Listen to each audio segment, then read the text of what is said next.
How to get folders on TikTok.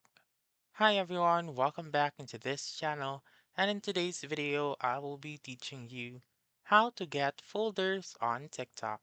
So let's begin right away. The very first option that I can suggest is to first make sure that your TikTok app is up to date. If not, please go to the App Store or the Google Play Store and update your TikTok app.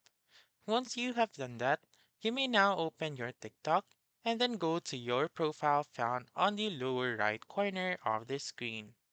And then once you are here, you may be able to see the favorites option right here on the rightmost part, or if you are still using or having the older version of TikTok, you may be able to see the favorites option right here, right beside edit profile.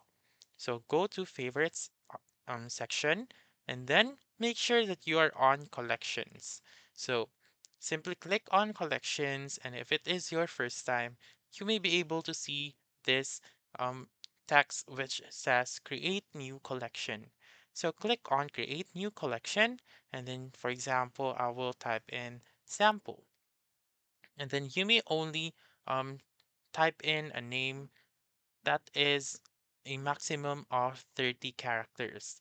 So make sure to um, remember that you may only type the name that has only 30 characters or less. Then simply click on next once you're done and then wait for it to load. And then here, you may select the videos that you want. So you just click on the circle right here on the upper right corner of the videos and click on add videos. Simply wait for it to load and then that's it. That's how you can get folders on TikTok. So that's all for this video. Let me know in the comments section if this works out for you. For more helpful tutorials like this, please subscribe to our channel and don't forget to click that notification bell. Thank you for watching and have a wonderful day.